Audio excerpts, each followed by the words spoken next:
Olha só, o Lula vai ter trabalho para conseguir defender os bandidinhos dele aqui no Brasil, né? O Lula está preocupado porque o Trump quer classificar o Comando Vermelho e o PCC como organizações criminosas, mas no final das contas o Lula quer defender, né? Não, meus bandidos, não pode mexer nos meus bandidos, né? E só que está ficando complicada a coisa aqui, ó. Um mafioso italiano, né, que foi preso aqui no Brasil por conexões com o PCC, fez delação premiada lá na Europa e disse que o PCC financia 50% da cocaína enviada para a Europa. É o que diz o italiano Vincenzo Paschino, que é da máfia, foi preso aqui no Brasil numa cooperação com a polícia italiana, tá? Aqui, ó, ele explicou como é que era o golpe aqui, como é que funcionava a coisa. Tá aqui, ó, Itália investiga integrantes do PCC como mafiosos. A facção mais perigosa da América do Sul é o PCC, segundo informações da Itália, né? Lembrando que a Itália é o pessoal que lida com a máfia, né? A máfia italiana é conhecida como uma organização criminosa internacional perigosíssima no mundo inteiro, né? E da mesma forma que esse cara foi preso aqui no Brasil, 2 brasileiros foram enquadrados na lei antimáfia italiana, que é uma lei bastante perigosa. É lógico que eles negam o envolvimento com a facção, mas segundo a investigação da polícia italiana, é exatamente isso que está acontecendo, né? E isso daí, meu amigo, isso vai dar problema para o Lula, né? Saiu também a estratégia de contra-terrorismo da administração Trump, que diz que vai focar exatamente em combate aos cartéis de drogas, ou seja, o Lula vai ter dificuldade de defender o PCC e o Comando Vermelho nessa história. Ele quer muito, mas vai ter dificuldade. Eu sou Peter Turguni, esse é o canal Ancapso, e essas notícias foram sugeridas por Olho da Providência, piloto de fuga do Bolsonaro e várias outras pessoas. Obrigado aí o pessoal que sugeriu notícias lá no nosso site, no visãolibertaria.com, e obrigado a você que está assistindo o nosso vídeo. Se você gosta do nosso conteúdo, por favor, deixe o seu like, se inscreva aqui no canal, né? Pois bem, vocês sabem, o Lula esteve lá com o Trump essa semana passada, né? A gente não sabe exatamente o que foi conversado ali, existem algumas suspeitas, como eu falei. A impressão que dá é que o principal foco era evitar a punição à JBS lá nos Estados Unidos, que é a coisa mais urgente. O próprio Lula disse que não chegaram a falar muito de PCC e Comando Vermelho, mas a gente sabe que após pressão do Trump, o Lula anunciou um plano contra o PCC e o Comando Vermelho. Ele disse que vai fazer um plano e não sei o que lá. Eu duvido muito que faça qualquer plano, tá? Até porque já existe um plano feito pelo Cláudio Castro aqui para combater o Comando Vermelho aqui no Rio de Janeiro e tá parado na STF, porque a STF não deixa fazer o plano do Cláudio Castro. Só pode o plano do Lula, não pode o plano do Cláudio. Deve ser a mesma coisa. Vamos ver o que vai ser esse plano do Lula. Deve ser uma bosta, porque não tem jeito. O Lula gosta dos traficantes, gosta dos bandidos, acha que os traficantes são vítima dos usuários. Ai, os usuários malvadão. Ai, cadê minha cocaína de hoje, seu traficante? Vou te pegar, hein? Se você não arrumar, não vender para mim, eu vou te pegar. É a visão do que o Lula tem do como é que funciona o tráfico de drogas, né? Então, essa é a situação. E havia essa suspeita de que isso seria um dos papos lá com o Trump. Não acredito que tenha sido. O Lula falou que não foi. Mas de um jeito ou de outro, é muito provável que bastante em breve o Trump declare o Comando Vermelho e o PCC como organizações terroristas. Particularmente o PCC, tá?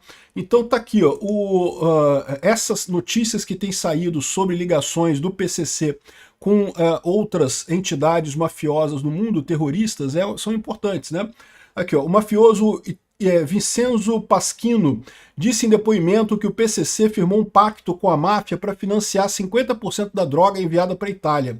Os detalhes da delação dele, que consta como a facção entrou no tráfico internacional de drogas, né, foram obtidos pelo jornalista Marcelo Godoy. O Paschino foi preso em maio de 2021 em João Pessoa, já na época do governo Bolsonaro, e estava na penitenciária de Brasília e acabou fazendo a delação, né? Aqui, ó, Paschino contou em depoimento como foram entregues com o PCC em São Paulo para fechar um consórcio com máfias italianas. Integrantes de várias famílias da Ndrangheta me pediram para trabalhar com eles. Eu que mantinha contato com o PCC. Entre as famílias envolvidas estavam os Nirtas de São Lucas, da região da Calábria, porém seu grupo, o de Turim, da Ndrangheta, é o que fazia o contato com os criminosos e portos brasileiros, né? Ele fala também sobre a quantidade de cocaína, que era 5 mil euros o quilo, que na prática acaba se transformando em 25 mil euros, né, quando vai ser vendido por lá. e que se tornavam 7.500 euros no preço de saída por causa de custo de portos e não sei o que lá. Enfim, ele fala aqui sobre como é que era o trabalho dele com o PCC. E a máfia italiana está investigando exatamente isso. Olha só, os brasileiros Demétrio Batista de Oliveira e Nicolas Charles Evangelista Lopes, o Louco, é o Pateta e o Louco, são os primeiros membros do PCC enquadrados com base na legislação antimáfia na Itália. Eles são oficialmente investigados na Operação Samba da Procuradoria de Turim e respondem por tráfico internacional de drogas e organização criminosa. Também foram alvos da Operação Conexão Paraíba, justamente em conexão com esse cara aqui, né? O Demétrio está preso no Brasil, o Nicolas está foragido. A presença de brasileiros ligados ao PCC na cena criminal global consolida a sociedade de grupos mafiosos internacionais. É o que está por trás do documento da justiça italiana, que posiciona a facção brasileira como um dos mais importantes atores do tráfico internacional de cocaína. Aqui, ó. Facção mais perigosa da América do Sul não é o cartel dos sóis lá da Venezuela, não é os cartéis de Cali e de Medellín, não é aqueles cartéis de drogas lá do México. Bom, aqui é América do Sul, né? Então pode ser que os do México não estejam considerados aqui. De qualquer forma, é a facção mais perigosa da América do Sul, o PCC, segundo a classificação da máfia italiana, né? E aí eles colocam que o PCC tem cada vez mais feito negócio com as máfias italianas e coisa e tal, com o mundo inteiro. E por que isso é importante, né? Aqui tem outra reportagem, como o PCC opera, por que cresce o tráfico de drogas no aeroporto de Guarulhos e não sei o que lá. Então falando aqui sobre o Brasil que se tornou, nas mãos do PCC, um grande hub de exportação de drogas para a Europa, tá? Por que isso, né? O Brasil não é um grande produtor de drogas. Os maiores produtores de drogas são a Colômbia, a Bolívia e outros países aqui da vizinhança. Mas o problema é o seguinte, esses países eles têm já, justamente por conta de serem grandes produtores, um rigor muito grande na hora de exportação de você. Quem já fez conexão na Colômbia sabe como é que é, né? Você desce no aeroporto, na hora de embarcar no voo, você passa numa fila de policiais que ficam te observando, qualquer movimento seu, é muita verificação de mala, praticamente todas as malas eles abrem, porque justamente, né, como a Colômbia é uma grande produtora de drogas, para você ir para os Estados Unidos ou ir para a Europa, é uma dor de cabeça danada os aeroportos de lá. Aí o que o pessoal faz? O pessoal transporta para o Brasil, porque aqui no Brasil não há esse rigor todo, daqui para ir para a Europa acaba sendo mais fácil, e é aí que o PCC entra nessa história. Eu disse que o Brasil não é um grande produtor, mas o Brasil produz também, tá? Não é um grande produtor como a Colômbia ou a Bolívia, mas produz muita coisa também, né? Aqui, ó. Hoje o PCC é o grande fornecedor de cocaína para a África e Europa, afirma Cristiano. Nos Estados Unidos, explica, o tráfico é comandado por cartéis mexicanos. Então, nos Estados Unidos, a maior parte é a partir de cartéis mexicanos, mas na Europa é aqui do Brasil, tá? E o que acaba acontecendo aqui, ó? Esse aumento do tráfico é fruto da ação coordenada de um cartel formado por produtores bolivianos, com os quais o PCC se associou, que buscam um mercado no exterior. Eles precisam passar pelo Brasil. Se sair da Bolívia ou da Colômbia, como eu falei, é muito complicado, os países já tratam de uma forma muito mais complexa. O Brasil é complicado, porque o Brasil, como é um país grande, né, tem muitos voos para a Europa, de muitas capitais, muita gente indo para a Europa, voltando o tempo todo, não daria para fazer a verificação tão detalhada que eles fazem lá nos aeroportos na Colômbia, na Bolívia e coisa e tal. E aí eles aproveitam essa digamos, facilidade aqui no Brasil para isso, né? Então, aqui, ó, eles falam aqui sobre as mulas e coisa e tal, a estratégia de mandar várias mulas em um só voo para tentar fazer com que, se os investigadores suspeitarem de um dos passageiros, ao menos alguém passe desapercebido com a droga, né? Essa tática que já constatamos no ano passado, houve uma ação com 16 pessoas presas em uma única ocorrência, um único voo, com 16 mulas vindo do Brasil para a Europa. É um absurdo isso daí, né?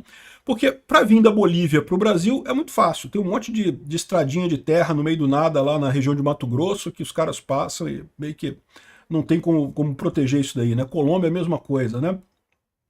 Então, isso daqui reforça a preocupação do Trump de classificar os cartéis brasileiros como organizações terroristas, né? Mas muita gente pode pensar assim, não, Peter, mas o que você está mostrando aí é justamente que eles atuam como comerciantes, como mafiosos, não como organizações terroristas, né? Mas o problema é que o uso de drogas como arma de ataque é o que o Trump considera. O Trump considera que os cartéis mexicanos eles atacam os Estados Unidos ao enviar drogas para os Estados Unidos, porque a droga teria um efeito muito ruim de prejudicar a população e não sei o que lá, né?